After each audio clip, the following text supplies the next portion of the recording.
Have you ever stood before a locked door in life, and no matter how much you knocked, it would not open? Have you felt the weight of delay, the frustration of waiting, the sting of rejection? There are moments when it seems as though every door is shut tight and your prayers echo back with silence. But hear me clearly today: when God commands, no door can remain closed. When God speaks, the iron gates swing open. When God decides, no power in heaven, earth, or beneath the earth can stop your breakthrough. And today, I am here to reveal to you a key so simple yet so powerful that if you use it with faith, you will see locked doors burst open before you. The key is not in human hands. The key is not in manipulation, compromise, or struggle. The key is in the power of your faith-filled declaration. God has placed authority in your tongue. God has placed strength in your voice.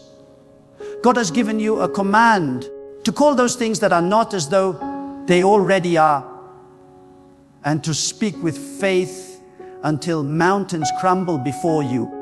There is a declaration that shakes the heavens, one that breaks barriers, one that confuses the enemy, one that causes angels to move on your behalf. When you speak it with faith, when you release it with fire in your spirit, you are no longer knocking timidly on doors. You are commanding them to open by the authority of God Almighty.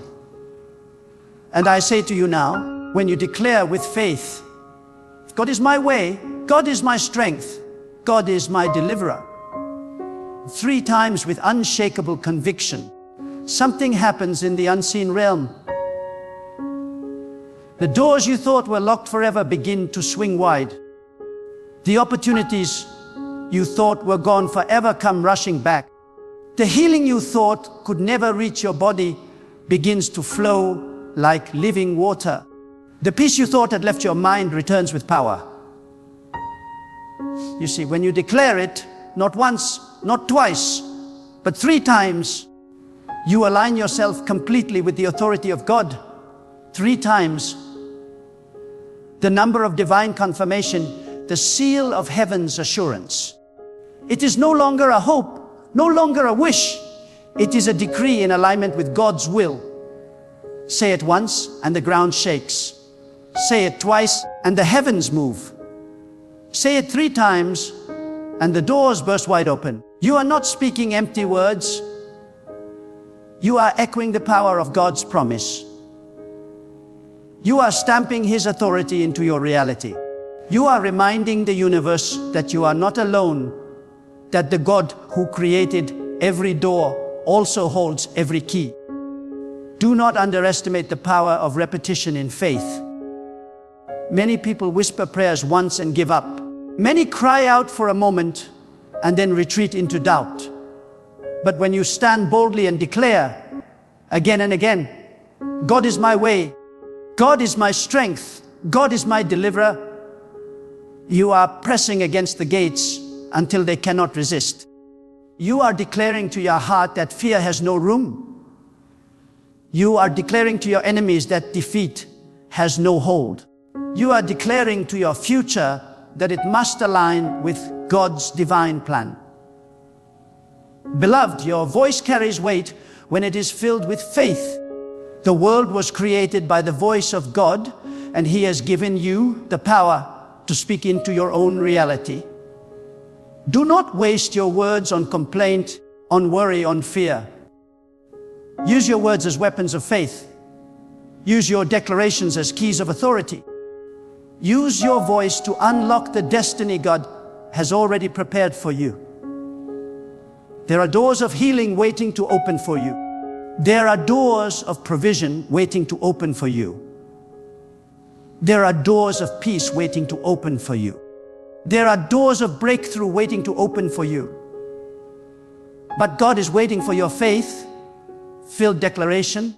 God is waiting for you to rise above silence, above fear, above doubt, and to declare His power boldly. When the walls of Jericho stood before the people of God, They did not fall with human strength. They fell because the people lifted their voices, not once, not twice, but with continuous declaration until the walls crumbled. The same principle applies to your life. The walls standing before you may look strong, but when you declare God's power 3 times with fire in your heart and conviction in your spirit, you are telling those walls, you cannot stand against the authority of God. Do not be deceived into thinking your situation is permanent. The enemy wants you to believe that the doors will never open. But I declare to you today, those doors are trembling at your faith. They are shaking at your words. They are cracking at the sound of your declaration. When you rise and declare 3 times, God is my way, God is my strength, God is my deliverer, you are not just speaking, you are commanding in alignment with the King of the universe. Let me ask you, how long will you sit before locked doors without speaking? How long will you cry in silence while the key is in your tongue? How long will you accept delay when God has given you authority? Your words are not ordinary. Your words, when filled with faith in God, carry power. They can open what no man can close. They can release what no hand can bind. They can shift what no force can move. Now I want you to picture your greatest locked door. Maybe it is a financial burden. Maybe it is a broken relationship. Maybe it is sickness in your body. Maybe it is anxiety in your mind. See that door clearly. See it locked before you. And now rise in your spirit and declare with me, God is my way. God is my strength. God is my deliverer. Say it once. The chains begin to rattle. Say it twice. The hinges begin to shake. Say it 3 times. And watch the door swing wide open before you. Then listen closely, because what I will speak now is not to stir your emotions alone, but to awaken your spirit. The door before you is not greater than the one who created you. That door of resistance, that barrier, that delay, it is not stronger than God. It only looks intimidating because you are seeing it through human eyes. But when you look with the eyes of faith, when you see through the lens of God's greatness, the door is nothing but a fragile lock waiting to be shattered. Every locked door in your life represents a test. It is a test of whether you will trust in your own strength or lean fully on the power of God. The doors are not shut to harm you. They are shut to prove what is inside of you. God allows the doors to be locked so that you may discover the authority He has placed within your spirit. God allows the walls to rise high so that you may discover that your declaration, rooted in faith, can bring them down. It is not about the size of the door. It is about the size of your God. And when you call on Him with boldness, when you declare His power with your whole heart, then nothing in the seen or unseen can stop you. Let me speak plainly. Faith is not silent. Faith is not passive. Faith is not hidden. Faith speaks. Faith declares. Faith roars into the darkness until the light bursts through. The moment you open your mouth and release the authority of God, you shift atmospheres. You may not see it instantly, but the unseen world trembles at your words. Do not be fooled by silence.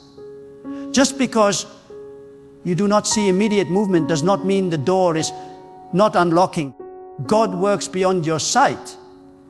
When you declare His name 3 times with conviction, you are placing a divine demand on your destiny. You are aligning with the will of the Almighty, and you are forcing the unseen locks to break. There is a reason why the tongue is described as a small part of the body, yet able to set forests ablaze. With it, you can destroy your future, or with it, you can build a new reality. God has designed it this way because He wanted His creation not only to live, but to rule. And the way you rule is by speaking with faith.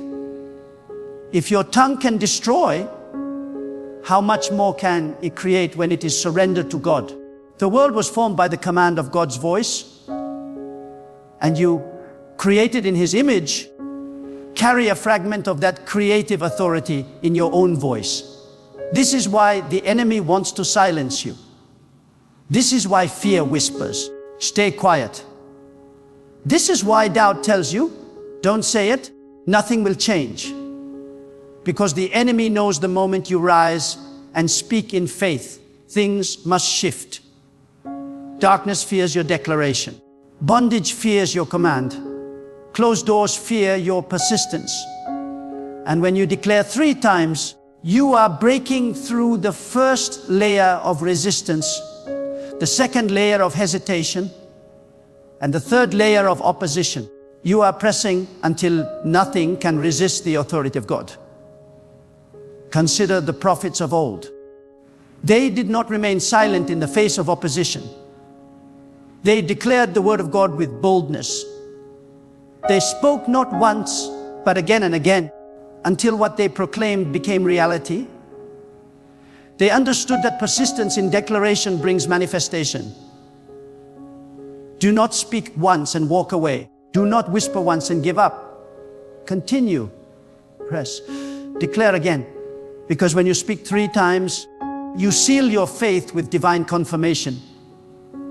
Some of you listening now have been circling the same door for years.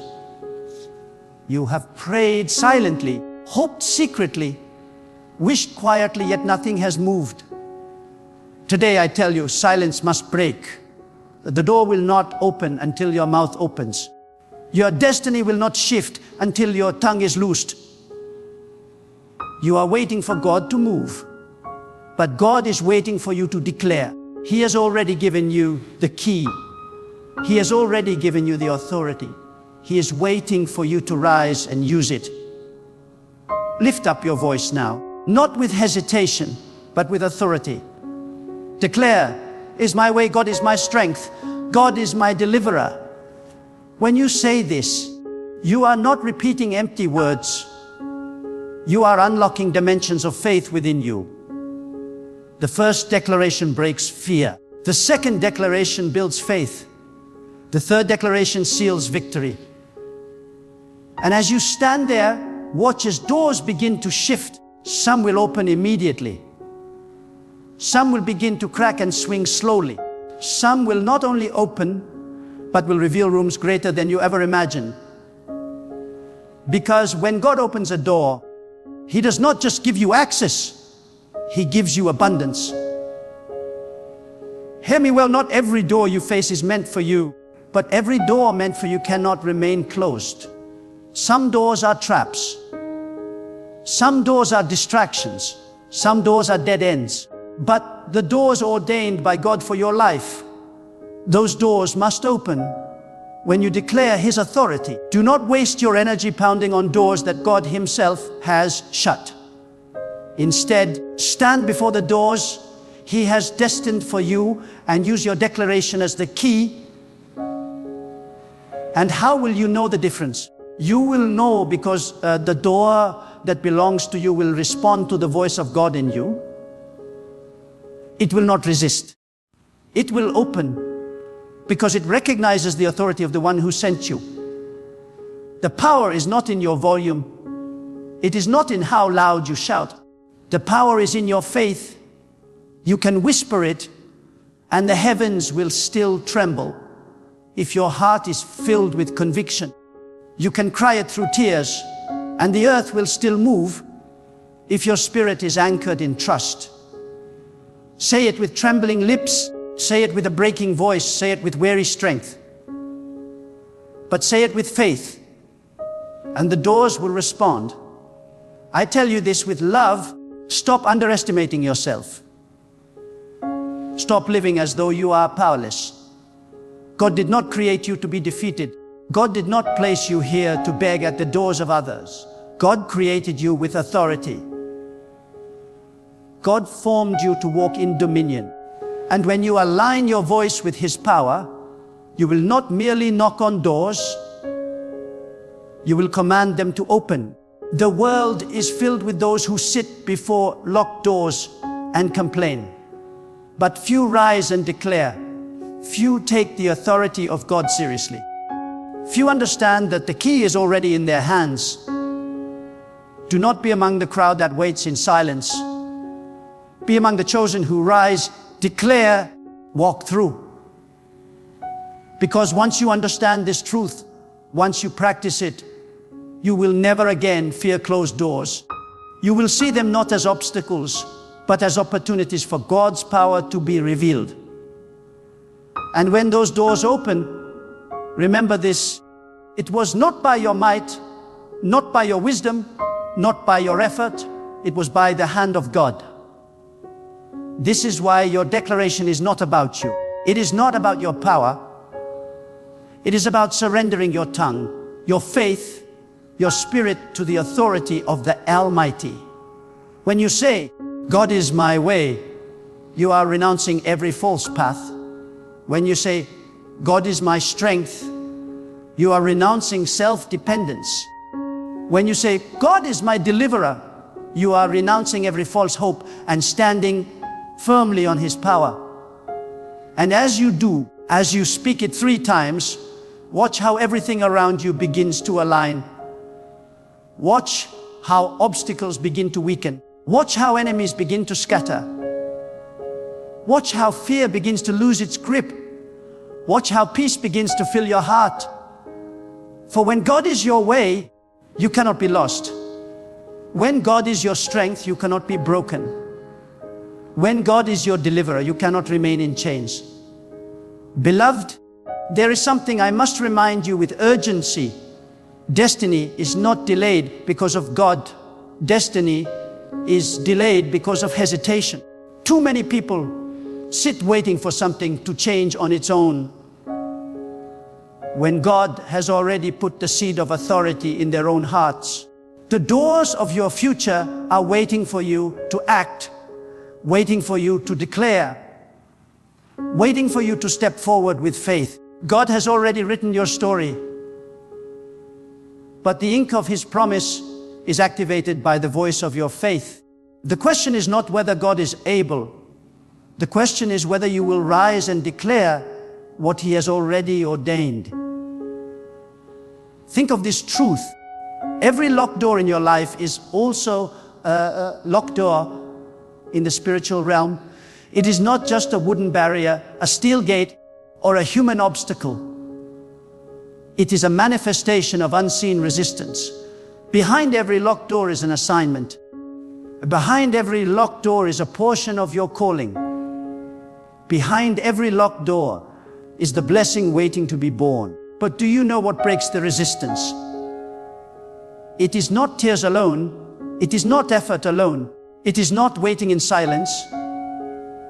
It is the bold declaration of God's power over that door. The unseen forces cannot resist the sound of faith. They cannot resist the authority that comes when you declare God as your way, your strength, and your deliverer.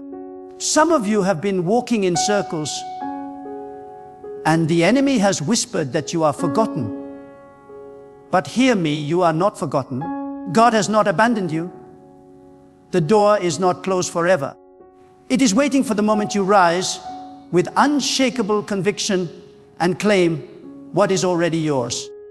God is waiting to see whether you will settle in defeat or stand in faith.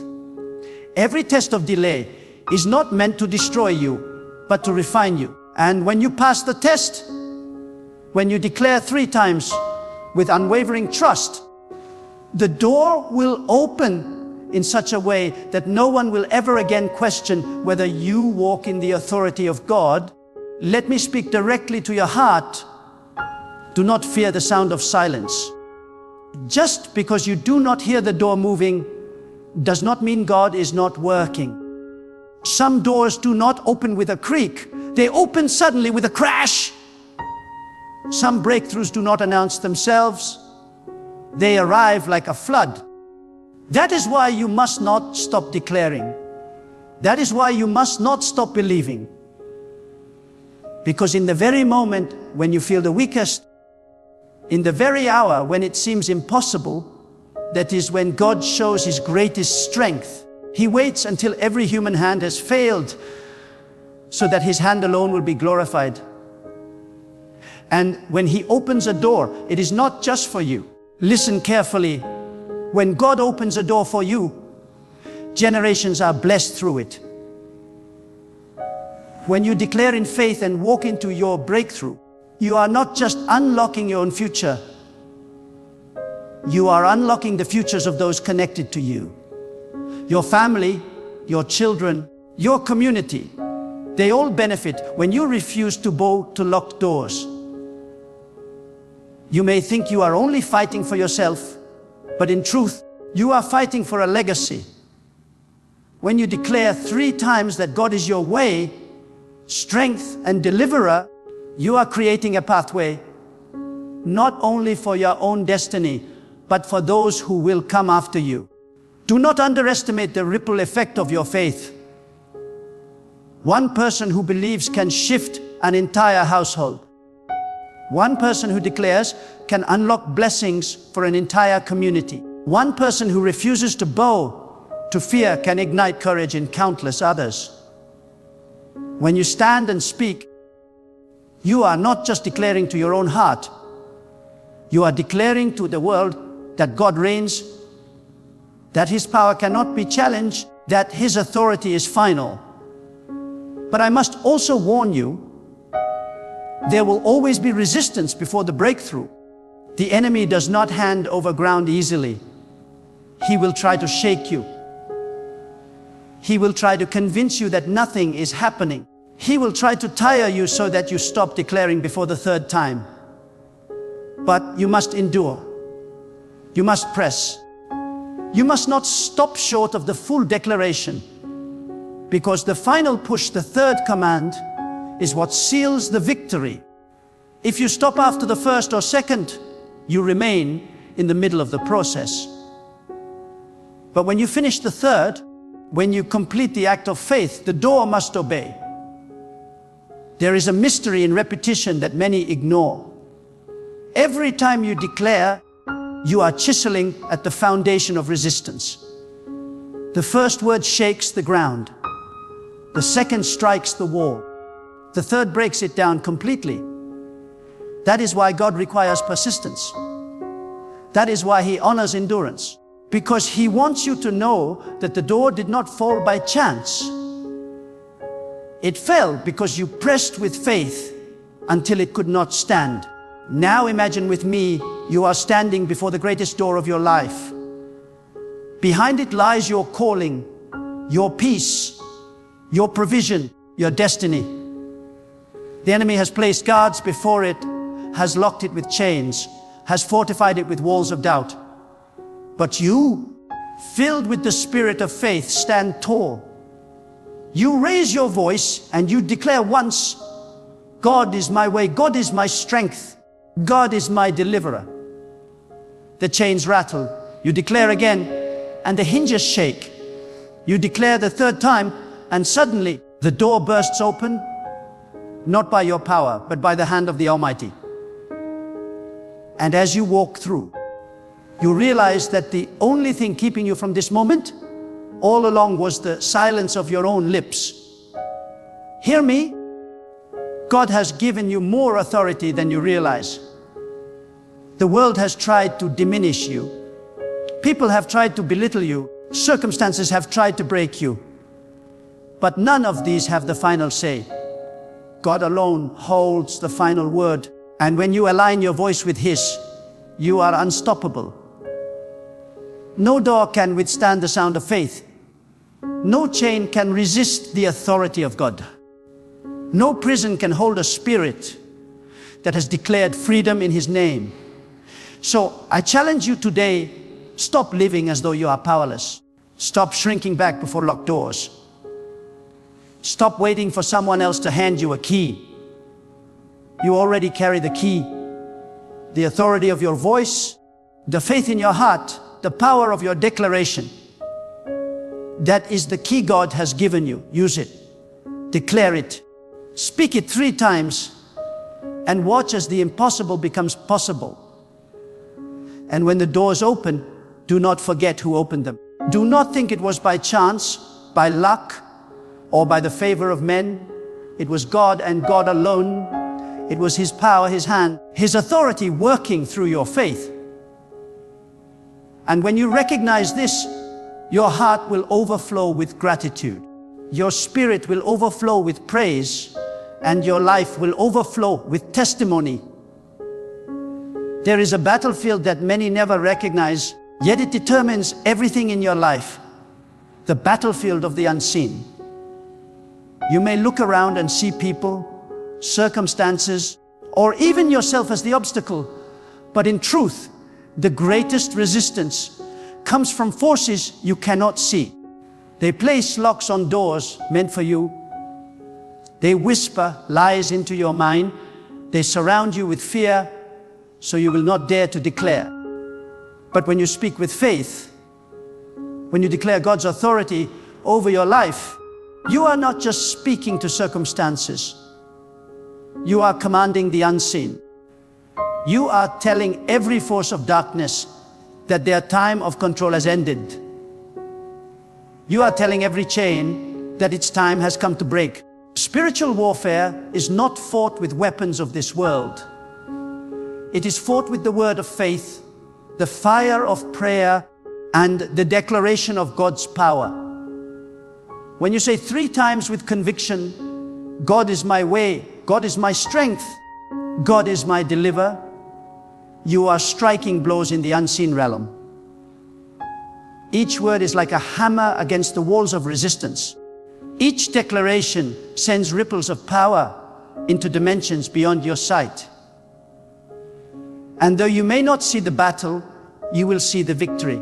For no enemy can withstand the voice of a believer who knows the authority of God. Do not be surprised when opposition rises just before the breakthrough. The closer you are to the door, the louder the resistance becomes. The nights may grow darker. The attacks may intensify. The doubt may whisper stronger than ever. But this is the sign that the door is near. The storm is strongest before the calm. The pressure is greatest before the release. This is why you must not give up in the final stretch. Declare with persistence, with fire, with unwavering trust. Because the moment you quit is often the moment before the breakthrough. But the moment you press through with the 3rd declaration, the moment you finish the act of faith, the door bursts open and the battle is won. When the door opens, however, do not walk through it casually. Walk through it with reverence, with gratitude, with purpose. Too many people cry out for open doors, yet when God grants them, they step in carelessly and waste what has been given. An open door is not just an opportunity, it is a responsibility. When God grants you access, He is also trusting you to carry His light into the new place. He is trusting you to represent His greatness where others could not go. He is trusting you to build, to bless, to lift others as you walk in your victory. And hear this, every door you walk through is not the final one. Behind one open door is another. Behind one breakthrough is a greater breakthrough. Behind one testimony is a greater testimony. That is why you must keep declaring. Do not think one victory means the battle is over. No, life is a journey of doors. Some small, some great. Some easy to open, some requiring persistence. But the principle remains the same. When you declare God's power with unwavering faith, no door can resist. Let me take you deeper. The doors you open in the physical are connected to the doors of your heart. If your heart remains closed, even when opportunities come, you will not recognize them. If your spirit is locked in bitterness, fear, or pride, even when the right door swings wide, you may pass it by without entering. That is why the first door you must open is the door of your heart to God fully. Surrender your fear. Lay down your pride. Release the grudges. When your inner door is open, your outer doors will follow. When your heart is aligned with God, every other door will recognize the authority of His presence within you. There is no greater tragedy than a person standing before an open door and being too afraid to walk through. Some of you have prayed for years, declared in faith, and watched God move. Yet when the door stands wide open, fear whispers, what if you fail? What if you are not enough? And many retreat back into the comfort of the familiar. But hear me, if God opened the door, He has already equipped you for what is inside. If God made the way, He has already placed within you the strength to walk it. Do not shrink back when the blessing comes. Do not let fear rob you of what you fought to receive. When God opens the door, step boldly through it, knowing that His strength will sustain you in every step. The open door is not just a blessing, it is also a battlefield. The moment you enter, new challenges arise, new responsibilities call. New levels of faith are required. But you must not shrink, because the same God who opened the door is the same God who will sustain you inside it. The God who parted the sea is the God who guided His people through it. The God who broke the chains is the God who will lead you into freedom. If He has brought you this far, He will not leave you abandoned on the other side. Some of you are afraid of what is behind the door because you imagine giants waiting to devour you. But let me tell you, the giants you fear are already trembling at your arrival. They know that you come not in your own power, but in the authority of God. They know that the door opened not because of you, but because of Him. And when you enter with that confidence, the giants lose their power, fear melts, opposition scatters, because nothing can stand against the one who walks in God's authority. So rise today with courage. Do not only pray for doors to open, prepare yourself to walk through them. Do not only cry for opportunities, ready your spirit to seize them. Do not only declare 3 times, believe deeply that what you speak is already done. Because faith without action is empty. But faith with action, faith with bold steps, faith with surrendered obedience, that faith brings transformation. And I tell you now, as you live in this rhythm, declaring with faith and walking with courage, your life will become a testimony. Others will look at you and see doors opening, battles being won, blessings flowing, and they will ask, how did this happen? And your answer will not point to yourself. Your answer will be, God did it. God was my way. God was my strength. God was my deliverer. And through your testimony, many will find the courage to rise and declare for themselves. And now, as we draw to a close, hear this truth deep in your spirit. No door is too heavy. No chain is too strong. No wall is too high when God is on your side.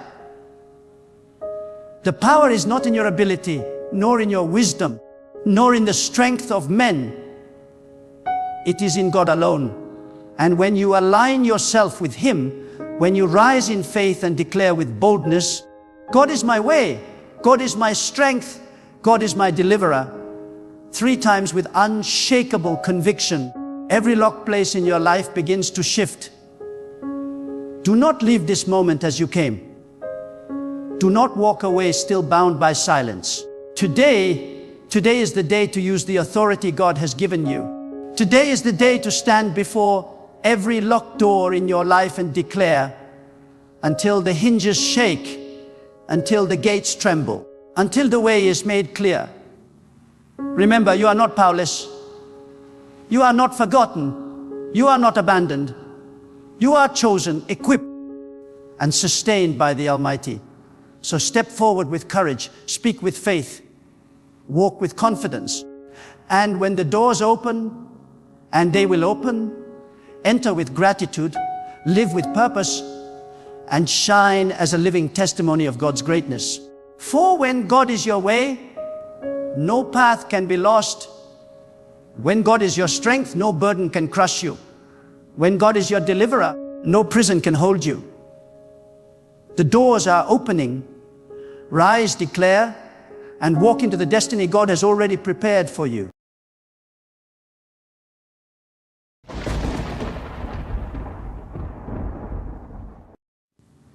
Have you ever reached a moment in life where you felt like everything was falling apart? Where the weight on your shoulders seemed unbearable? Where every door slammed shut and the people you thought you could rely on turned their backs on you?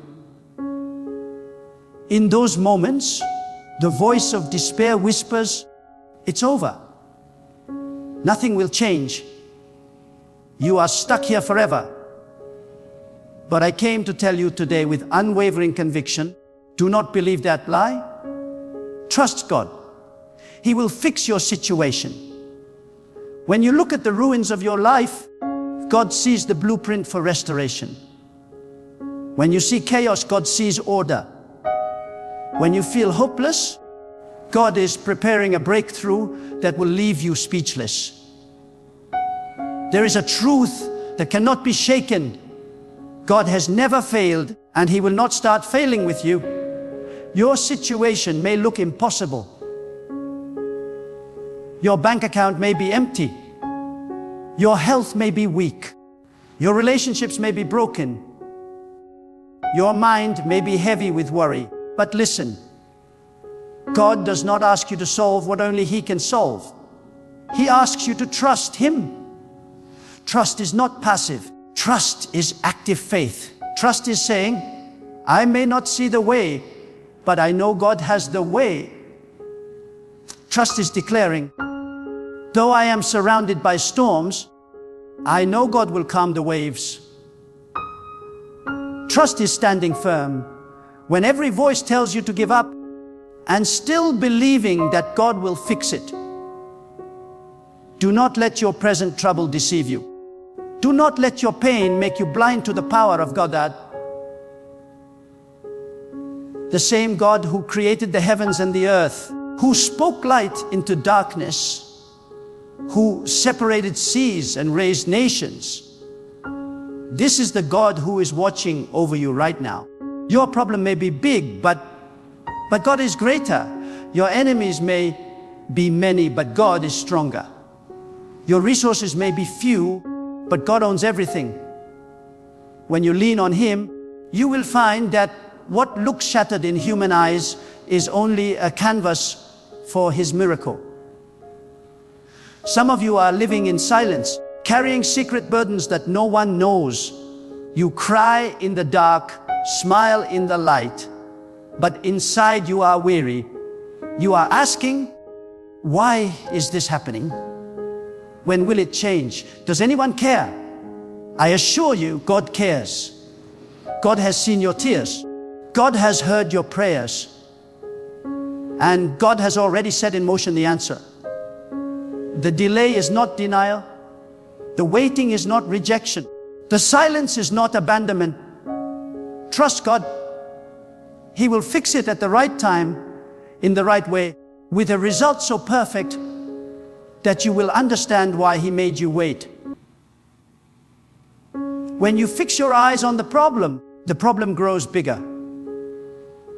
But when you fix your eyes on God, the problem shrinks in comparison to His greatness.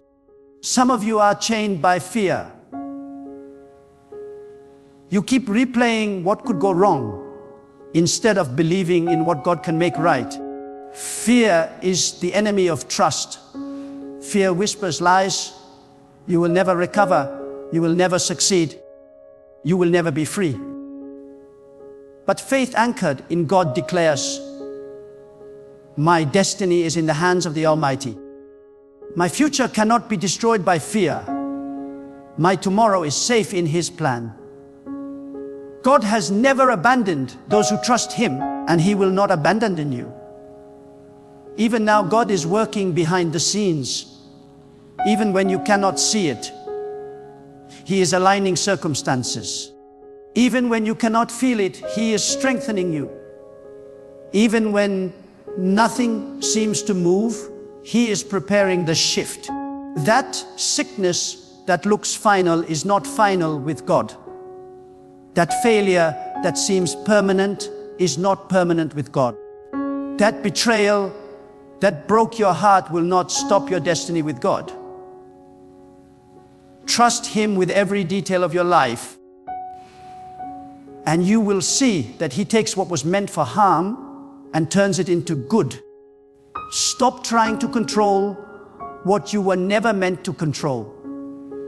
Stop worrying about what you cannot change. Stop exhausting yourself with questions that only God has the answers to. Instead, surrender. Lift your heart and say, God, I trust you. Even if I don't understand, I trust you. Even if it hurts, I trust you. Even if I cannot see, I trust you. That act of surrender is not weakness. It is the greatest strength you will ever know. Because when you let go, God steps in. When you stop fighting battles that are not yours, God fights them for you. When you lay down your burden, God carries it with His power. Remember, these situations change, but God does not change. People may fail you, but God will never fail you. Doors may close, but God can open new ones no one can shut. Enemies may rise against you, but God can silence them with a single word. Trust Him. Trust Him when the night feels endless. Trust Him when the valley is deep.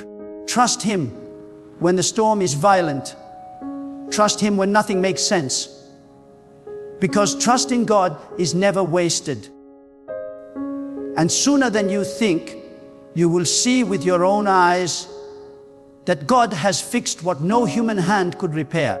There are moments in life when everything inside you screams to give up. Your strength feels drained. Your mind is clouded. Your soul feels crushed. But let me tell you this truth. When your strength ends, that is where God begins. The hand of God is not shortened. His power is not limited. His mercy is not exhausted. You may look at yourself and say, I am weak, I am broken, I am nothing. But God looks at you and says, you are mine, and I will raise you up. That is the essence of trust. Believing that though you may fall to the ground, God will lift you higher than you were before. Do not allow your past mistakes to imprison you. Too many of you live with guilt and regret, thinking that because you failed yesterday, you have no future tomorrow. That is a lie designed to keep you bound. God is not finished with you. If He woke you up this morning, it is because your purpose is still alive. God does not define you by your failures. He defines you by the destiny He placed within you. Trust Him to take your broken pieces and create something so beautiful that people will look at your life and know only God could have done it. When you trust God, you stop begging for scraps of approval from people. You stop chasing after things that cannot satisfy. You stop kneeling before problems that are smaller than the one you serve. Trusting God gives you a boldness, a peace, and a courage that nothing in this world can steal. The storms may rage, but your heart is calm because you know who holds the winds. The battle may roar, but you stand firm because you know who fights for you. The future may be unknown, but your steps are steady because you know who guides them. Some of you are in a wilderness season right now. Nothing is moving. Nothing seems to grow. You feel forgotten. But listen, the wilderness is not a place of abandonment. It is a place of preparation. God is shaping you in the silence. God is training you in the waiting. God is removing what you don't need and strengthening what you do. And when the appointed time comes, you will step out of that wilderness stronger, wiser, and ready to walk into the blessing God has prepared for you. Trust Him in the wilderness, because the wilderness is the doorway to your promised future. Do not envy those who seem to rise without God. Their success may look flashy, their lives may appear easy, but without God, it is an empty crown. What is built without God will crumble. What is achieved without God will wither. But what is planted in God, no man can uproot. When you put your trust in Him, your foundation is unshakable. Your blessings will not be temporary, they will be eternal. Your victories will not be hollow, they will be complete. God will make sure of it. Trust is tested most when God is silent. Silence is not absence. Silence is not neglect. Silence is a test of whether you believe in His presence, even when you cannot hear His voice. Do you trust Him enough to keep walking in the dark, knowing His hand still holds you? Do you trust Him enough to keep praying, even when the answer hasn't come? Do you trust Him enough to keep believing, even when the evidence around you contradicts the promise inside you?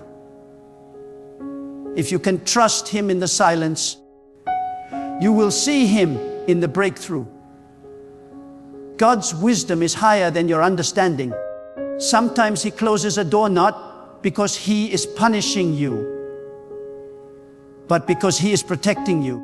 Sometimes He delays a blessing not because He has forgotten you, but because He is perfecting it. Sometimes He allows the storm not to destroy you, but to teach you how to rise above it. Trust that God sees the whole picture while you only see a fragment. What you think is a setback is often the very thing positioning you for your greatest advancement. And hear me well, God does not need ideal conditions to fix your situation. He does not need people to agree with you. He does not need your circumstances to look favorable. He does not need resources in your hand to provide. He can create rivers in the desert. He can bring light out of darkness. He can make a way where there is no way. Do not measure the possibility of your breakthrough by the size of your problem. Measure it by the greatness of your God. Some of you are trapped in worry, and it is stealing your peace. Worry changes nothing, but trust changes everything. Worry drains you, but trust empowers you. Worry blinds you, but trust opens your eyes to possibilities you never imagined. Worry keeps you small, but trust lifts you into the greatness God designed for you. God never created you to live as a prisoner of anxiety. He created you to walk in freedom, strength, and faith. The only key to that freedom is trust, deep, unshakable trust in God. The time has come for you to let go of the excuses. Stop saying, "I can't because it's too late." With God, it is never too late. Stop saying, "I can't because I don't have enough." With God, He is your enough. Stop saying, "I can't because I am not qualified." With God, He qualifies the unqualified. Stop saying, "I can't because I am too broken." With God, brokenness is the very material He uses to show His power. Trust Him, and you will see that nothing can stop His hand from moving in your life. There are seasons in your life when the weight of hardship feels unbearable, when no solution seems near, when people's words cut deeper than swords, and when the silence of your nights feels louder than the noise of your days. But even in those seasons, I urge you, do not turn your eyes away from God. For in the silence, God is whispering strength. In the pain, God is shaping purpose. In the delay, God is preparing a greater blessing than you ever imagined. What you call burden, God calls training. What you're calling, God calls beginning. Trust Him. He is not finished with you yet. So often we measure our hope by what we see in front of us. If the bank account is low, we say there is no hope. If the diagnosis is bad, we say there is no hope. If people walk away, we say there is no hope. But hear this clearly. Hope does not come from circumstances. Hope comes from God. The same God who provides for the birds in the air and clothes the flowers in the field has promised to sustain you.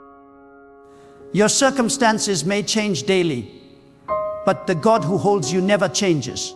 He is the anchor that keeps you steady when everything else shifts. Trust Him beyond what you see. Some of you have been asking, why is this happening to me? You think your pain is punishment. But no, your pain is not punishment. It is positioning. God allows certain challenges to come into your life, not to destroy you, but to place you where you need to be for His plan to unfold. If Joseph had not been betrayed by his brothers, he would not have reached the palace. If Daniel had not been thrown into the den, he would not have been lifted before kings. Your current trial may be the very road that carries you into your destiny. Trust God, because He is working through what feels unfair to bring about what is beyond fair, His divine justice and favor. Stop comparing your journey to others.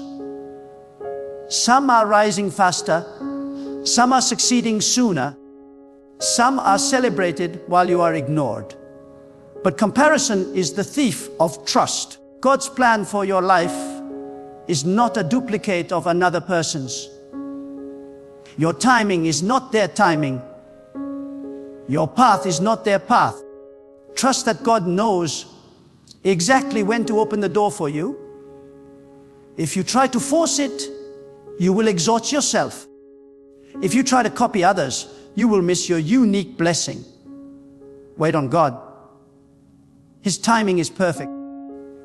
When He decides it is your season, no power in this world can stop what He has ordained for you. Many live in bitterness because of betrayal.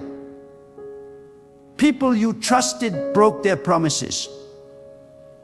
People you loved turned against you. People you supported abandoned you in your weakest hour. But hear this: trust in God will heal what human betrayal has broken. Do not give bitterness the power to poison your heart. Release them, not for their sake, but for your own. For when you trust that God is your defender, you stop seeking revenge. When you trust that God sees every injustice, you stop worrying about human judgment. And when you trust that God is your avenger, you can walk in peace knowing that no betrayal can cancel His plan for you. Trusting God is not only for the big things, it is for the small things too. Every detail of your life matters to Him. The conversation you had today, the thought that troubled your mind, the decision you must make tomorrow, God cares about all of it. He is not just the God of miracles. He is the God of daily bread. He provides in the little so you will have strength for the much.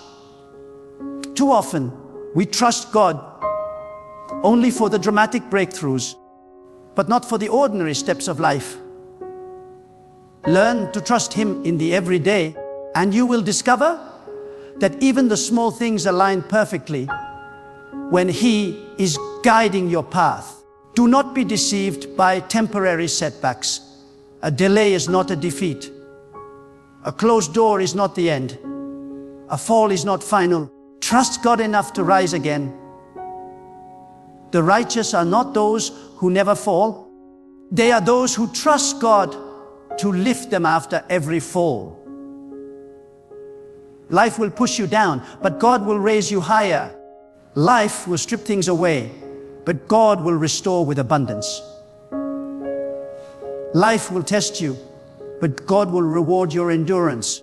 Trust Him when you are down, for it is only a matter of time before He places you on higher ground. When fear surrounds you, remember that God is greater than every fear. Fear looks at the storm, but trust looks at the one who commands the storm. Fear magnifies the problem, but trust magnifies God's power. Fear paralyzes, but trust propels. Fear whispers, "You can't," but trust declares, "With God I will." Do not let fear have the final word in your life. Replace every fearful thought with trust. Say to yourself in the middle of the night, "God is with me." Say in the face of uncertainty, "God will guide me." Say in the midst of lack, "God will provide for me." This is how you win. By placing your confidence not in what you see, but in the God you serve. And let me remind you, trusting God is not weak hope, it is unshakable confidence. It is not a wish, it is an assurance. When you trust Him, you are not crossing your fingers and hoping for the best. You are standing firm on the guarantee that God does not fail. His promises are unbreakable. His will is unstoppable. His love is unending. When you trust Him, you are saying, "I know my life is in the safest hands, and those hands will never let you go." When life presses you to the ground, and you feel as though your prayers rise no higher than the ceiling, that is when you must anchor your soul in the unshakable truth that God hears, God sees, and God answers. Do not be fooled by how things appear. The silence of heaven does not mean the absence of God.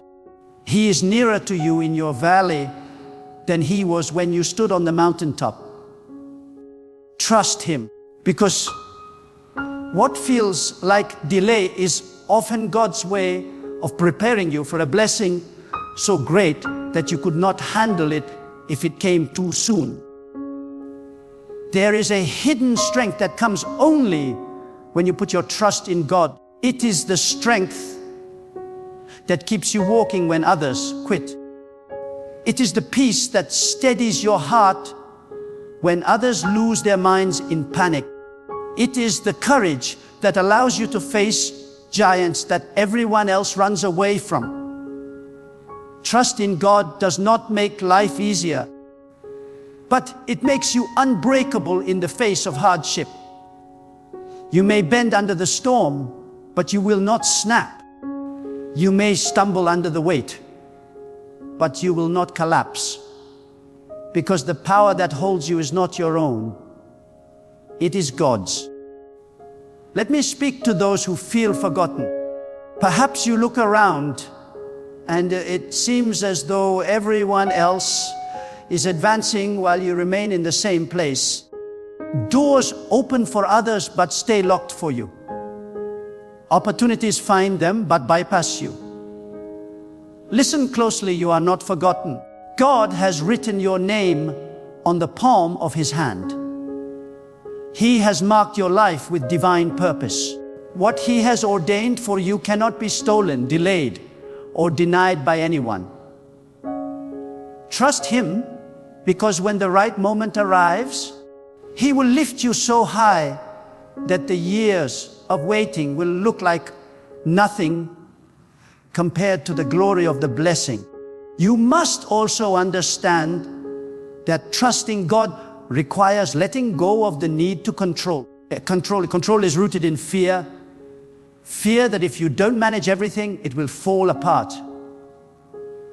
But trust says, even if I don't understand, I believe God holds it all together. Release the steering wheel of your life. You are not the driver. God is. The more you fight to control what is beyond you, the more you tire yourself out. But the moment you surrender, you step into supernatural rest. That rest is not laziness. It is confidence in the one who never sleeps, never grows weary, and never miscalculates. Some of you are living in cycles that repeat over and over. Financial struggles, broken relationships, inner battles that never seem to end. And you wonder, will this ever change? Yes, it will. When you shift from depending on yourself to depending on God. Your wisdom cannot fix it. Your strength cannot carry it. Your effort cannot resolve it. But one touch from God can break cycles that lasted generations. One command from God can end years of pain in a single moment. One whisper from God can silence storms that have tormented you for decades. Do not underestimate what happens when you place your full trust in Him. Trust is not built in comfort, it is built in crisis. Anyone can say they trust God when the sun is shining and the path is smooth. But real trust is forged in the fire of adversity. When you lose what you thought you could not live without and yet still stand, because God sustains you. That is trust. When every resource dries up and you still say, God will provide, that is trust. When every voice says, give up, and you declare God is still in control, that is trust. Trust born in the fire carries a power that cannot be shaken because it has been tested and proven. I want you to see your pain differently. Do not despise the nights you cried, the prayers that seemed unanswered, the doors that stayed closed. Those were not wasted moments. They were molding moments. God uses the weight of struggle to build the muscle of faith. He uses the silence to sharpen your hearing. He uses the waiting to teach you patience. And He uses the battle to train your hands for victory. If you trust Him, every tear you shed will water the ground of your future harvest. Every disappointment will set the stage for greater appointments. Every loss will be the seed of greater gain. There is a danger in trusting in people more than in God. People may promise to stand with you, but their strength is limited. People may say they will never fail you, but they are human and frail. When your hope is built on others, your foundation is fragile. But when your trust is anchored in God, nothing can shake you. People may abandon you, but God will never abandon you. People may betray you, but God will always defend you. People may misjudge you, but God knows the truth of your heart. Put your trust in Him, and you will never be left ashamed. Do not allow the enemy of your soul to convince you that your situation is beyond repair. There is no damage too deep, no mistake too great, no wound too severe for God to heal. He is the mender of broken lives, the restorer of shattered dreams, the rebuilder of ruined foundations. You may see ashes, but God sees beauty. You may see ruin, but God sees restoration. You may see an end, but God sees a new beginning. Trust Him to rewrite your story in a way that no human hand ever could. And let me tell you this, trusting God is not just about believing He will fix your situation. It is about believing that He will make it better than it was before. He does not simply patch up the broken, He makes it new. He does not just return what was lost, He multiplies it. He does not only close wounds, He leaves you with scars that testify to His power. Trust God not for a small repair, but for a complete transformation. He is not the God of half measures. He is the God of wholeness, abundance, and overflow.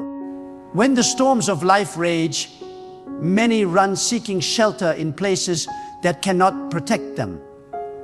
Some run to people, hoping for comfort. Some run to wealth, hoping for stability. Some run to distractions, hoping to escape. But none of these can fix the storm inside you. Only God can speak to the winds of your soul and command them to be still. Only God can take the chaos around you and replace it with a peace that cannot be shaken. This is why your first step in every trial must not be to lean on your own strength, but to fall into the hands of the Almighty and declare, I trust you, God. You alone are my refuge. A trusting God is not weakness. It is the greatest strength a human can carry. The world teaches you to rely on logic, calculation, and self-reliance, but logic cannot explain how God opens a door where there was only a wall. Calculation cannot measure the provision of the one who owns all creation. Self-reliance cannot carry you when life strikes with a force stronger than your will. But trust in God lifts you beyond logic, beyond numbers, beyond human capacity. Trust says, even when I cannot add it up, God will multiply it. Even when I cannot see it, God is working it. Even when I cannot fight it, God is conquering it. Many are afraid of surrender because they think surrender means defeat. But when you surrender to God, you step into the highest victory. Surrender does not mean giving up, it means giving over. It means handing your burdens, your fears, and your broken pieces into the hands of the one who can fix them perfectly. It means saying, God, I cannot, but I know you can. And once you release control, you make room for God's power to move. Trust grows where surrender begins. Some of you are battling thoughts that keep you awake at night. Voices of doubt, whispers of fear, lies that tell you nothing will ever change. But hear me, those voices do not have the final authority. God's word over your life is greater than the lies in your head. God's promise to you is stronger than the fear that grips your heart. Trust in God silences the noise of despair. When you declare, I believe God above all else, every lie begins to crumble. Fear cannot dwell where trust lives. Darkness cannot remain where the light of faith shines. You may be looking at a mountain that seems immovable. You have tried everything, yet it stands tall. But trust in God does not ask you to push the mountain. It asks you to believe that God can move it. Your role is not to figure out how, it is to believe that He will. And when God moves what you thought could never shift, you will know without doubt that it was His hand, not your effort. The pro-victory. Mountains tremble before His power, seas part at His command, and time itself bends to His will. What makes you think your situation is too hard for Him? Let me remind you, God's timing is not our timing. We live by clocks and calendars, always counting days and hours. But God lives beyond time. He knows the end from the beginning, the future from the past, the unseen from the visible. What looks late to you is right on time to Him. Sometimes God delays not because you are forgotten, but because He is arranging every detail so that when the blessing arrives, it will be undeniable that it came from Him. Trust His timing. When He opens the door, it will be so perfect that you will say, had it come sooner, I would not have been ready. Had it come later, I would have missed it. But God brought it at the appointed time. Trusting God also means believing that He can take even the worst chapters of your life and turn them into testimonies. Do not despise your scars. They are proof that you survived what was meant to destroy you. Do not hide your wounds. They are reminders of God's healing power. Every trial you endures is shaping you into a living testimony of His faithfulness. One day, someone will look at your life, hear your story, and their faith will rise. Not because of what you did, but because of what God did through you when you trusted Him. Some of you think your prayers are too small for God. You hesitate to ask because you believe He is too great to care about your daily needs. But I tell you, God is both the God of galaxies and the God of details.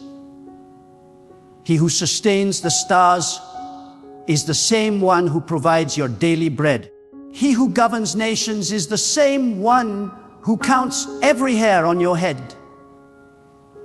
Trust Him not only with the monumental battles, but with the smallest matters of your life. He delights when His children trust Him fully in all things great and small. Let me speak to those who are tired. You have fought battles for years. You have prayed. You have hoped. And still the struggle continues. You feel drained as if nothing will ever shift. But I declare to you, your waiting is not wasted. God is storing every tear, recording every prayer, and counting every step of endurance. At the right moment, He will pour out a blessing that makes every season of struggle worthwhile. Do not give up now. You are closer to the breakthrough than you realize. Trust God one more day, one more prayer, one more act of faith. That one act may be the key that unlocks your miracle. And here this God does not only fix situations, He transforms lives. You may think the answer you need is a change in circumstances, but often the greatest miracle is the change God works inside you while you wait. He uses waiting to build patience. He uses trials to produce endurance. He uses pain to deepen compassion. When you trust Him, you emerge not only with a changed situation, but with a changed heart, stronger, wiser, more resilient, and more anchored in His presence than ever before. When everything in life seems overwhelming, when the weight of your trials feels heavier than you can bear, remember this God has never abandoned you, and He never will. What looks impossible to man is always possible with God. He is the one who parts seas, breaks chains, and opens doors that no power on earth can shut. Your situation may look broken, but in the hands of God, even broken pieces become a masterpiece. He is not limited by your resources, your past, or your circumstances. He is the unlimited source of strength, hope, and restoration. So stand firm in your faith, even when the storm rages, because storms do not last forever. Trust God, And He will turn your pain into power, your fear into courage, and your tears into testimonies. Do not let doubt steal your peace, for the same God who created the universe is working behind the scenes for you right now. He is aligning people, opportunities, and blessings in ways you cannot yet see. Lift up your head, strengthen your heart, and keep your trust anchored in God alone. For in due season, the very thing that was sent to break you will be the platform on which God lifts you higher. Hold on, because God is faithful. Trust Him, and He will fix your situation, not just in a small way, but in a way so great that you will look back and say, surely it was only God who could have done this.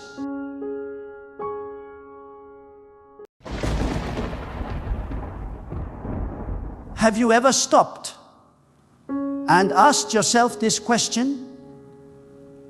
Who really wrote the song you are singing in the house of God? Have you considered that not every melody, not every lyric, not every sound that echoes in worship comes from heaven?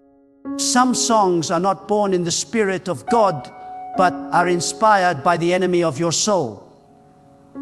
The devil has written songs, and many have carried them into the holy assembly, lifting them as if they were holy offerings, while in truth they are chains in disguise.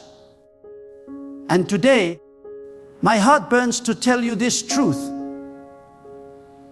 Many of God's people are unknowingly singing the very songs the devil wrote, and those songs are shaping their faith, weakening their spirit, and pulling them away from the power and purity of God. The devil has always been a master of music.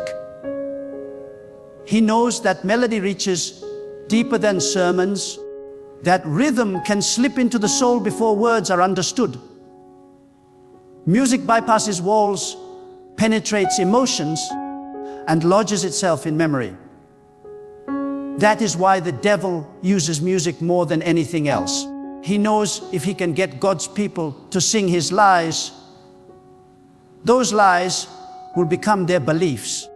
If he can get you to sing about weakness, you will live in weakness. If he can get you to sing about defeat, you will walk in defeat.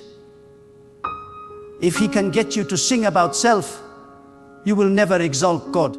The devil understands that a song on your lips can become a spirit in your life. And this is why we must be discerning. Not every song that mentions God carries His Spirit. Not every melody that sounds holy is born in heaven. Some songs were written in hell, and the people of God are singing them without knowing. There are songs in churches today that glorify feelings rather than glorifying God. Songs that magnify human emotion, sadness, and brokenness, but never lift the soul to the throne of God. There are songs that endlessly repeat empty phrases, stirring the flesh but not the spirit. Songs that make people feel spiritual, but leave them powerless against sin, powerless against temptation, powerless against fear. These songs are not born from the fire of God. They are written to numb you, to keep you entertained, to make you mistake emotion for anointing. And the devil smiles when God's people sing them, because he knows they will leave the house of God unchanged. A true song of God will never exalt weakness without pointing to His strength. A true song of God will never glorify despair without magnifying His power to deliver. A true song of God will never leave you in your sorrow, but will lift you into faith, into victory, into the unshakable reality that God is greater than every storm.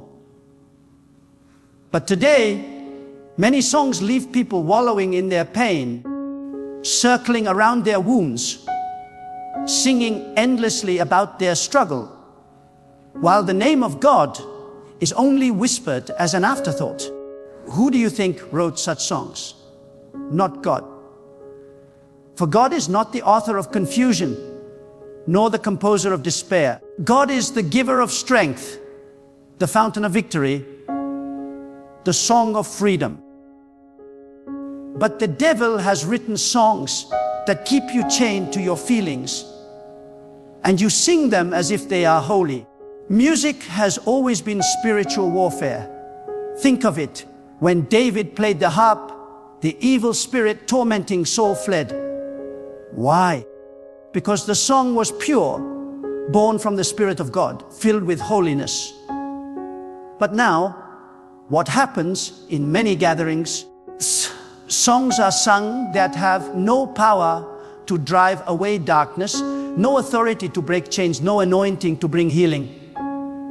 Instead, the songs invite entertainment, performance, and self-centeredness. And people clap, they sway, they cry, but the devil does not flee, because the song is his. And yet it is sung as if it belongs to God. Beloved, we must awaken. We must discern the songs we sing. We must test the lyrics, the spirit, the origin. Does the song exalt God or exalt the singer? Does the song glorify the throne or glorify the stage? Does the song lead your heart to worship or simply stir your emotions? A song that truly comes from God will draw you out of yourself and into His presence. It will silence fear, strengthen faith, and cause the devil to tremble. But a song from the enemy will trap you in cycles of emotion, lead you to exalt your pain, and weaken your spirit until you are easy prey for the lies of the devil. The danger is this: once a song enters the mouth of the church, it becomes doctrine in melody. People may not remember the sermon, but they will remember the song. They may not memorize scripture, but they will sing the lyrics every day. And if those lyrics are not truth, they will carry lies into their hearts, repeating them until they believe them. The devil knows this. That is why he writes songs that sound sweet but are poisoned. Songs that feel spiritual but are powerless. Songs that mention God but do not glorify Him. Songs that replace worship with performance. Songs that replace truth with feeling. Songs that replace holiness with entertainment. And when God's people sing them, they are feeding on poison with a smile. Do not be deceived.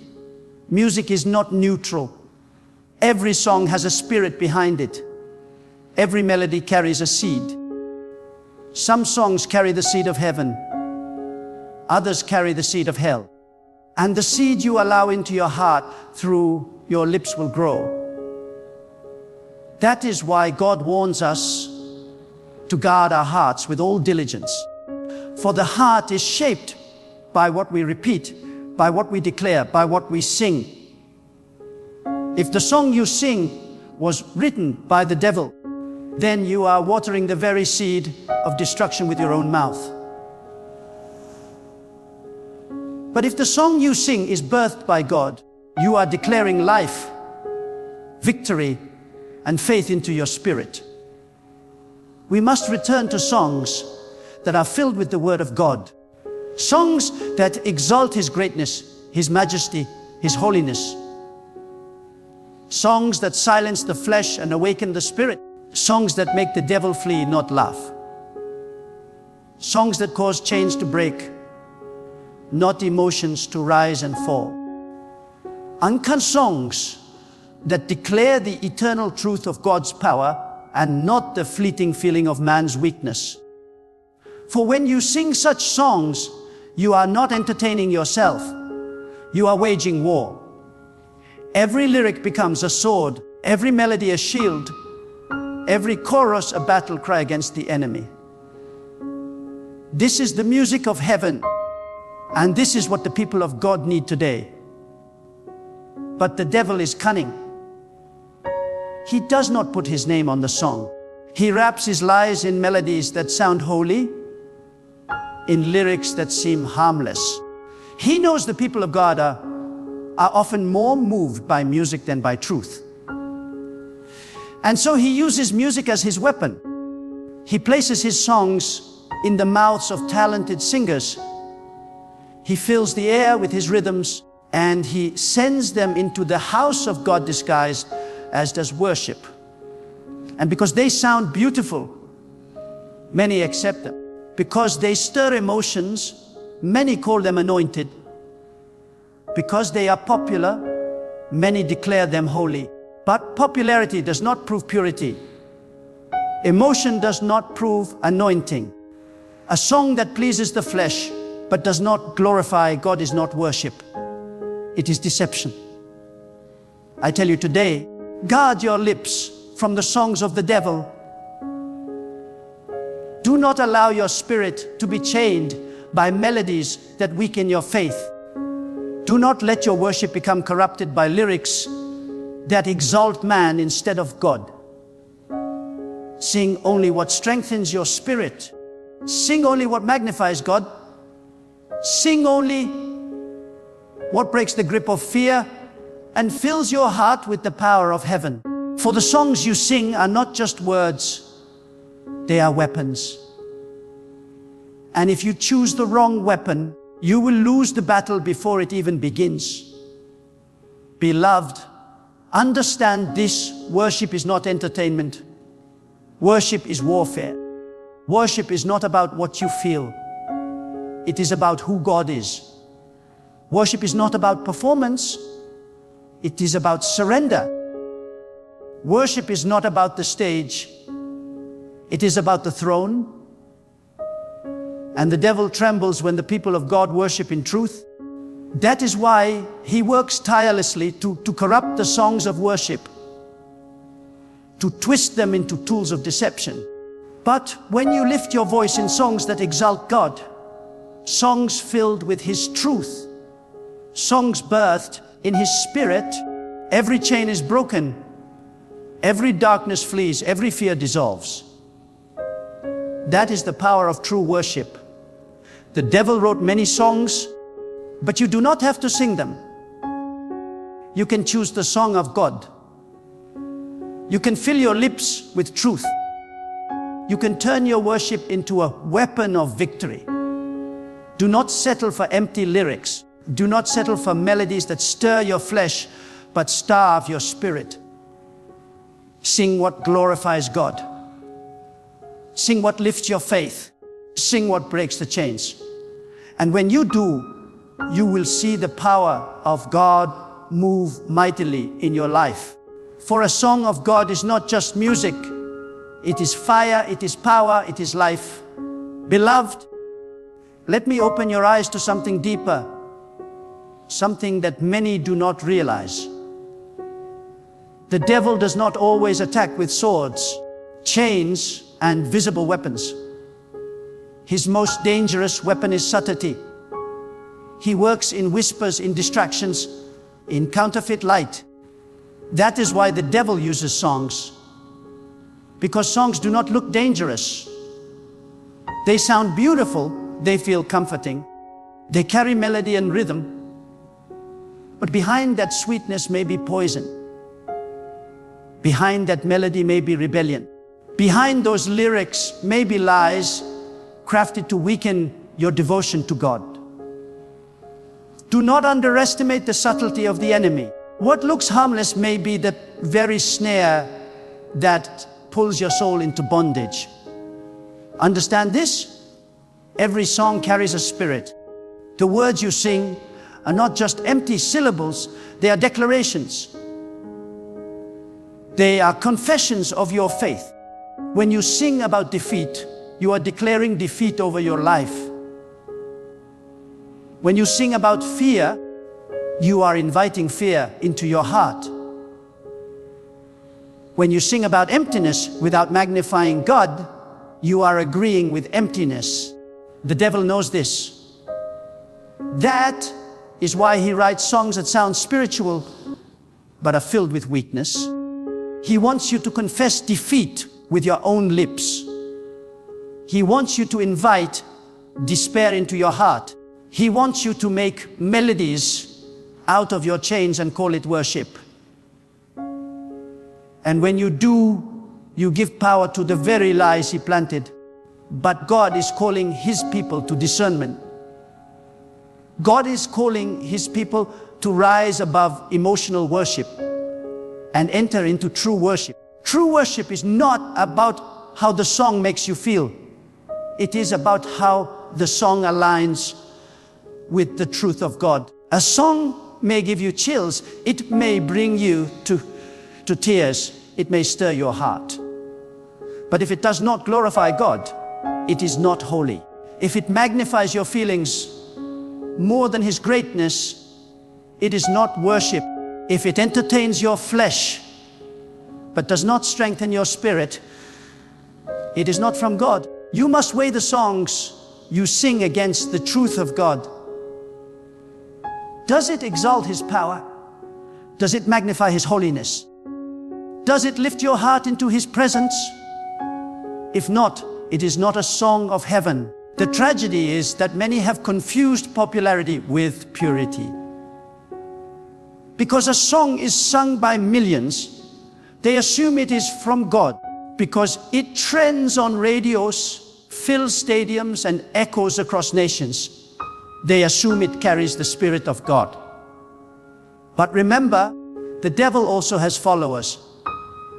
The devil also has influence. The devil also knows how to spread his lies far and wide. Do not be deceived by numbers. The majority is not always walking in truth. Many follow the wide road, and only a few walk the narrow path.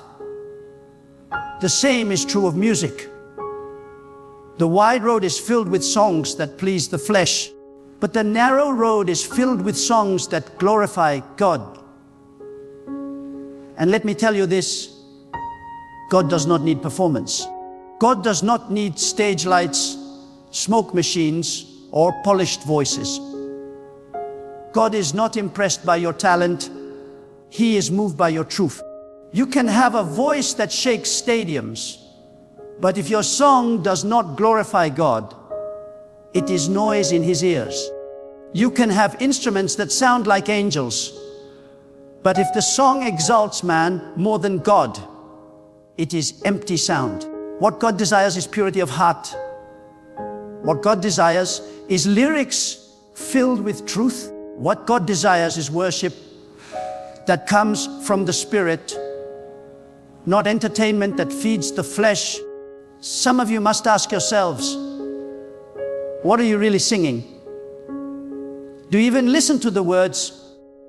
Or do you just let the melody carry you? The devil knows if you stop thinking and just keep singing, his lies will seep into your heart unnoticed. That is why discernment is crucial. Guard your lips. Guard your heart. Guard the songs you allow into your spirit.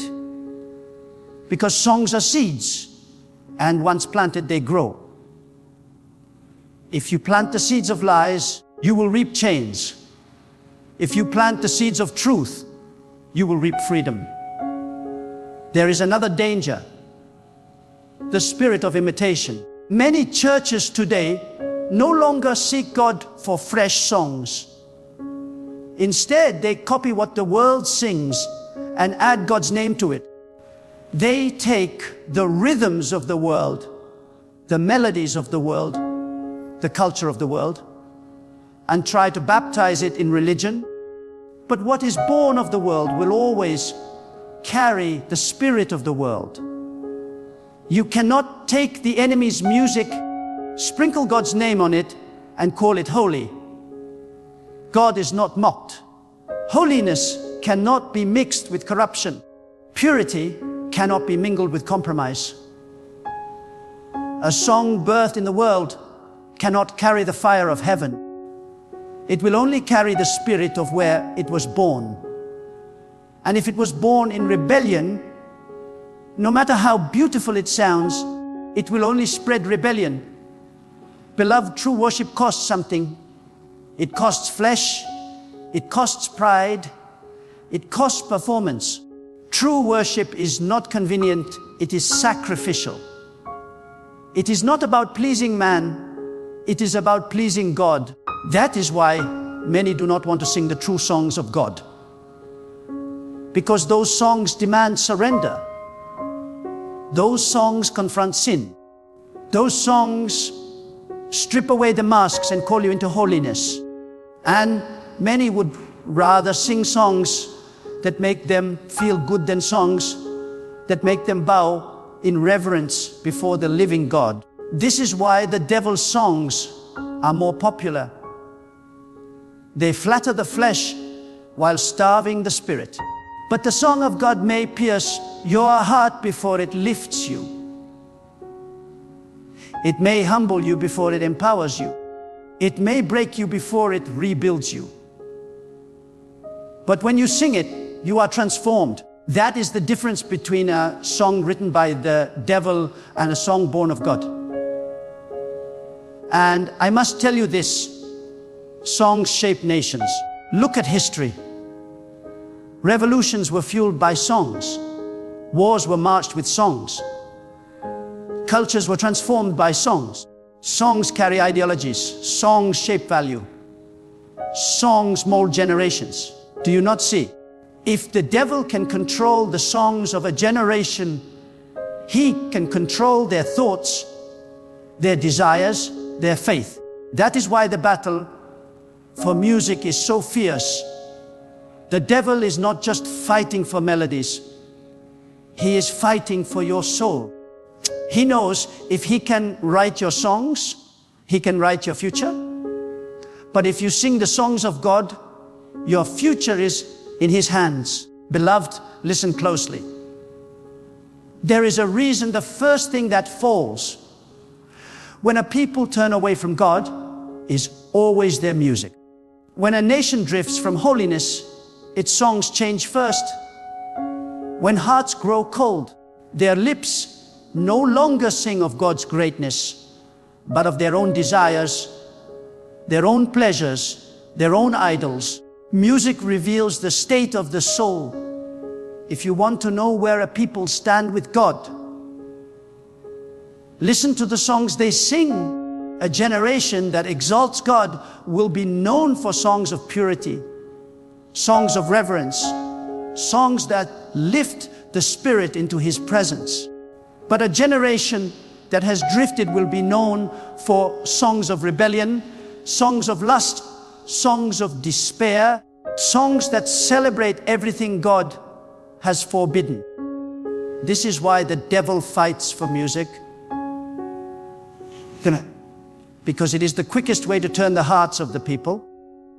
The devil does not need to preach a sermon if he can make you sing his lyrics every day. He does not need to teach you lies if he can clothe them in melodies that feel irresistible. He knows that words alone may be forgotten, but songs linger. A melody repeats in your mind long after the sound has stopped. You hum it while you work. You whisper it while you walk. You dream it in your sleep. This is why music is one of the most powerful tools in the spiritual realm. It is not passive. It is not neutral. It is active. It works in the unseen, shaping thoughts, shaping emotions, shaping spirit. And so the devil writes songs knowing that if you carry them on your lips, you will carry them in your life. But here is the truth the people of God must grasp. God also gave music as a weapon. When you lift your voice in songs of truth, when you declare his power with melodies born of his spirit, the atmosphere shifts. Darkness cannot remain where God is exalted. Chains cannot hold where faith is sung. Fear cannot thrive where his greatness is declared. This is why David sang before God. This is why prophets lifted their voices in praise. This is why even in battle, the people of God place singers at the front line, because worship is not entertainment. It is warfare. And a song filled with God's power is more dangerous to the devil than 1,000 weapons of a man. So, why is the devil writing songs and planting them in the mouths of believers? Because he knows many have lost their discernment. Many have traded truth for trend, purity for popularity, holiness for hype. They look for songs that excite the crowd, not songs that please God. They seek what sounds beautiful, not what carries His Spirit. But remember this: beauty without truth is deception. Talent without purity is corruption. A song may impress thousands, but if it does not glorify God, it is powerless in heaven. Do not be deceived by performance. God is not listening to the quality of your voice. He is listening to the posture of your heart. The devil has deceived many into believing that worship must sound perfect, polished, and professional. But some of the most powerful worship does not happen on stages. It happens in hidden rooms where hearts cry out to God in truth. It happens in prisons, where chains rattle but voices still rise. It happens in deserts where no instrument is heard but the heart beats in rhythm with heaven. That is true worship. And the devil hates it because it cannot be manipulated. It cannot be packaged.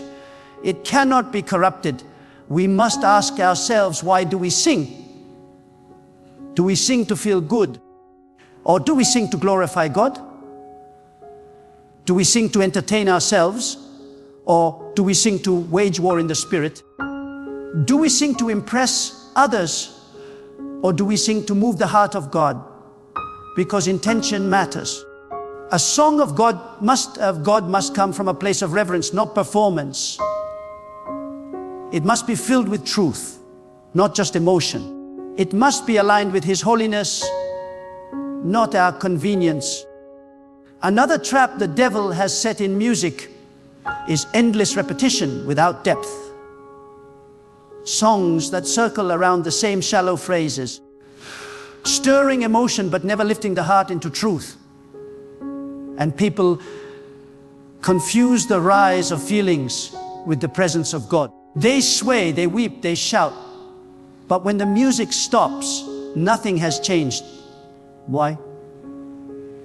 Because feelings are not transformation. Emotion is not faith. True worship does not leave you the same. It changes you. It breaks sin. It renews your mind. It strengthens your spirit. A song from God will leave you closer to Him. A song from the devil will leave you empty, though entertained. We must also be careful of songs that subtly twist the truth. Some songs mention God but redefine Him. They reduce Him to a vague idea, a powerless figure, a comforting presence without authority. But God is not vague. God is not powerless.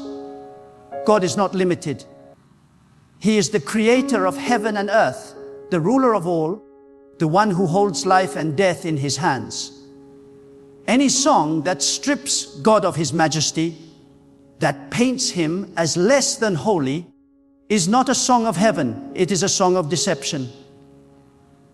And I must tell you, the devil is not afraid of you singing about God. If your song does not honor Him, He is not threatened by your noise. He is threatened by your truth. You can shout, you can dance, you can fill a stadium with sound, but if the lyrics do not glorify God, the devil will not flee. But if you whisper one song of truth, birthed from a heart surrendered to God, all of hell trembles. It is not the volume of your song that matters. It is the spirit behind it. Beloved, you must reclaim the music of heaven. Fill your lips with songs of truth. Train your children to sing songs that exalt God, not songs that glorify the world. Fill your homes with melodies of holiness, not rhythms of corruption. When the devil tries to infiltrate your heart with his songs, silence him with the songs of God. Replace his lies with truth. Replace his despair with praise. Replace his rebellion with surrender.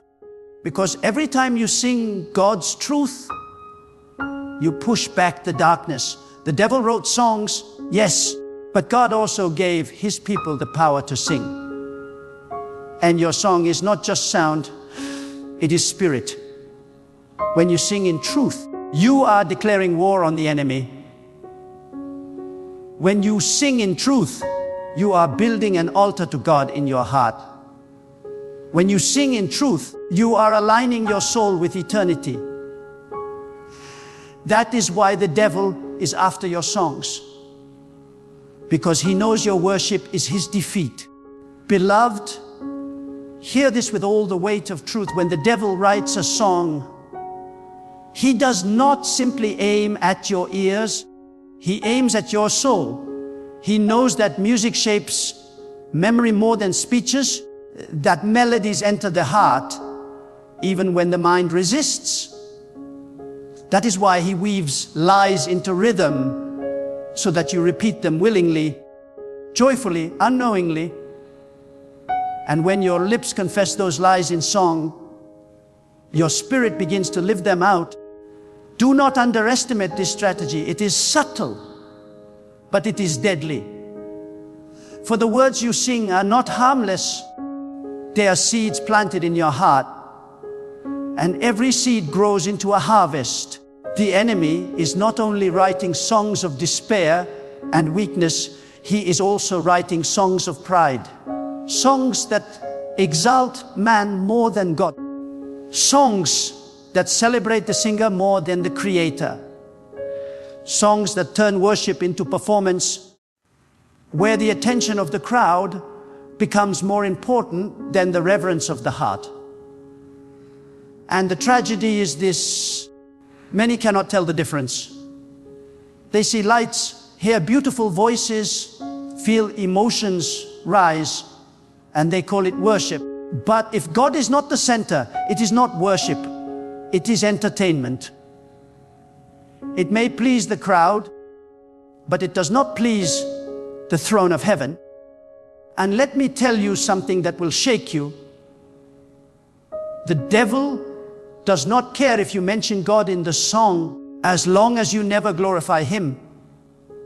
He does not fear a song that says God's name, but does not magnify his holiness. He does not tremble at lyrics that call out to God, but never declare his power. What he fears is when you exalt God above everything, when you declare his greatness with conviction, when you sing of his majesty with truth. That is what drives darkness away. That is what shakes the atmosphere. That is what brings freedom. The songs of the devil are not always dark in appearance. Sometimes they sound uplifting. Sometimes they sound comforting. Sometimes they even sound holy. But listen carefully. The question is not how they sound, but what spirit they carry. A counterfeit coin looks similar to the real thing, but its value is empty. A counterfeit song may sound like worship, but its spirit is hollow. And hollow worship cannot break chains, cannot open heaven, cannot transform hearts. Only true-filled worship has that power. Some of you must also realize that the devil's songs do not only exist in churches.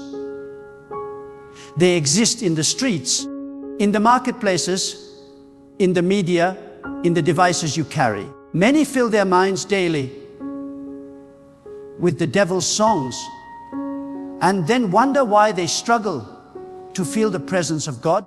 You cannot feast on the melodies of the enemy all week and expect to worship with purity on the day of gathering.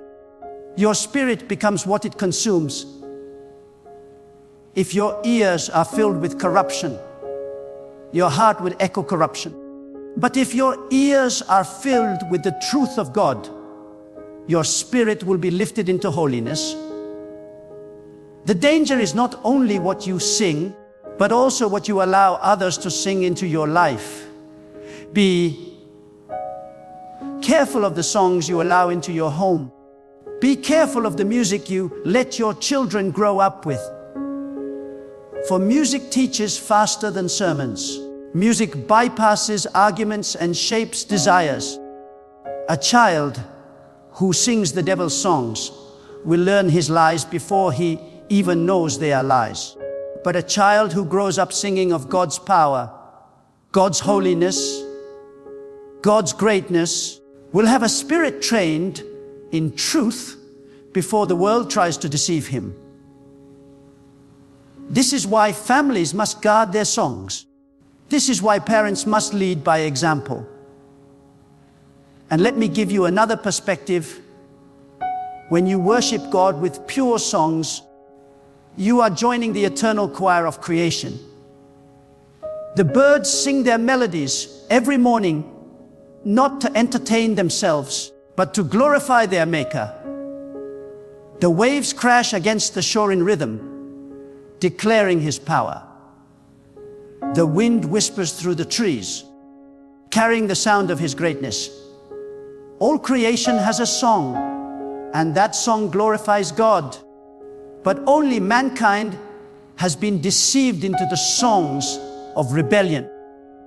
The devil wants to corrupt the one voice in creation that has the power to consciously choose God.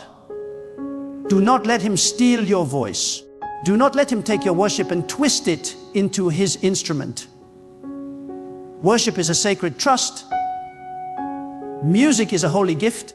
It was given to you not to glorify yourself, not to entertain your flesh, but to exalt the one who created you. When you use music for any purpose other than glorifying God, you are misusing His gift. And when you use it to sing the songs of the enemy, you are turning God's gift into the devil's weapon. Beloved, guard this gift with holy fear. Treat it as sacred. Use it as it was meant to be used, to glorify God alone. And know this, the songs you sing shape the battles you win. A warrior who sings the devil's song enters the battlefield already defeated. A believer who sings God's song enters the storm already victorious. This is why Paul and Silas sang in the prison, and the chains fell. Not because of the sound of their voices, but because of the truth in their song. They exalted God even in chains, and the chains had no choice but to break. That is the power of true worship. And the devil hates it because he knows it turns weakness into strength, sorrow into joy, despair into hope. That is why he tries to corrupt your song. So I tell you today with urgency, sing with discernment, sing with wisdom, sing with fire. Let your voice be a sword against the enemy, not a tool for him. Refuse to let the devil write the soundtrack of your life. Refuse to let him poison your worship. Choose the songs of God. Choose truth over trend. Choose holiness over hype. Choose reverence over entertainment. And when you do, your worship will rise like incense before God, shaking the heavens, silencing the enemy, and transforming your very soul. My beloved, I must tell you with the deepest urgency of my spirit, when you allow a song that glorifies self, pride, or worldly pleasure into your lips, you are lifting your voice as an offering not to God, but to the enemy who authored the very melody. Music is not innocent. Words are not harmless. The rhythm, the chant, the vibration It is either ascending as worship to God, or it is descending as corruption to your soul. The devil does not need to preach from pulpits, for he has already placed his sermons into melodies, and the congregation sings them with lifted hands, thinking they honor God, while their spirits are entangled in chains they cannot see. Do you not realize that from the beginning, music was created to glorify God? Instruments resounded in heaven not for entertainment, but for worship. Yet the fallen one, once a creature of beauty, twisted the gift of sound into a weapon against the very Creator who made him. And now, centuries later, he does not need to whisper lies into your ears. He packages them in choruses, hooks, and refrains, and believers memorize them faster than they memorize the holy words of God. He hides rebellion in rhythm, deceit in harmony, and pride in lyrics, and the people of God sing them without discernment. Can you not feel the weight of this deception? This is why you must guard your ears with the same intensity that you guard your eyes and heart. For every song that you allow into your soul is like planting a seed. If the seed is holy, rooted in the fear of God, it will grow into worship, strength, and reverence. But if the seed is corrupt, planted by the enemy, it will bear fruit of rebellion, distraction, and disobedience. Many wonder why their prayers feel heavy, why their spirits feel dry, why their connection to God feels distant. It is because the song of the enemy has become louder than the song of heaven in their lives. Do not be deceived by the beauty of sound. Just because something sounds pleasant does not mean it is holy. The serpent in the garden did not sound frightening. He sounded persuasive, appealing, almost wise. The same is true with music. The devil does not enter through horror and terror.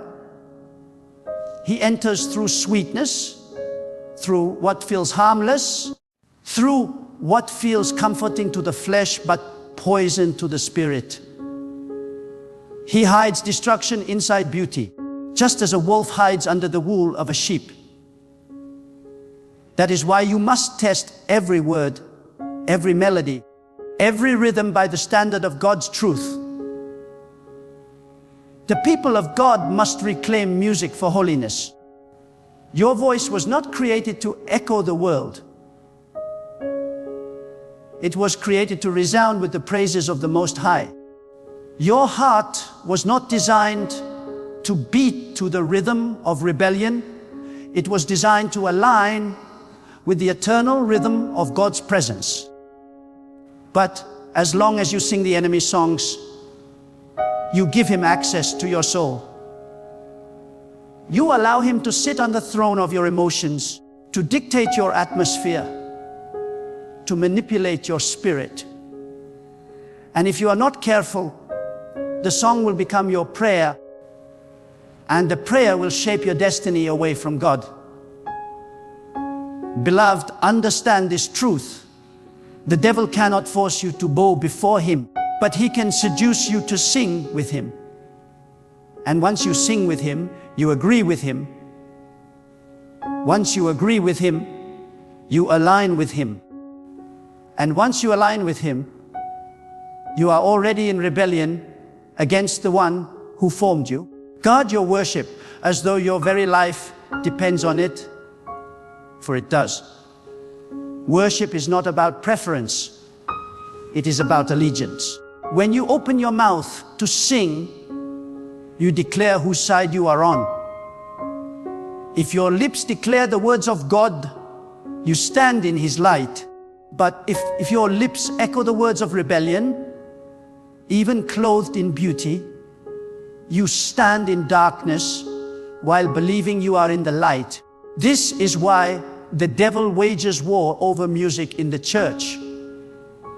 He knows that if he can corrupt the song, he can corrupt the worship. If he can corrupt the worship, he can corrupt the heart. And if he can corrupt the heart, he can corrupt the destiny of the believer. So, he sends his songs like arrows into the sanctuary, disguised as harmless, but laced with poison. And while the faithful lift their hands, thinking they draw closer to God, their spirits unknowingly echo the rebellion of the enemy. This is why the people of God must awaken. This is why discernment must be sharper than ever before. Do not let your voice become an instrument for the enemy. Do not allow your lips to glorify what God hates. Do not let your heart beat to rhythms that exalt pride, lust, or rebellion. Instead, sanctify your worship. Purify your song. Let your melodies rise as incense to God alone. For when you sing in holiness, the atmosphere shifts, chains are broken, spirits are lifted, and the presence of God descends with power. But when you sing in deception, the opposite occurs. Bondage deepens, confusion spreads, and your spirit drifts away from the very God you long to serve. Beloved, the choice is yours every day. What song will you allow to shape your spirit? Will you give your voice to God? Or will you lend your voice to the enemy? Will you be a vessel of worship, or will you be an echo of rebellion? Remember this: music is not entertainment, it is warfare. Every time you sing, you are either advancing the kingdom of God or advancing the schemes of the devil. Choose wisely, for your worship carries eternal weight.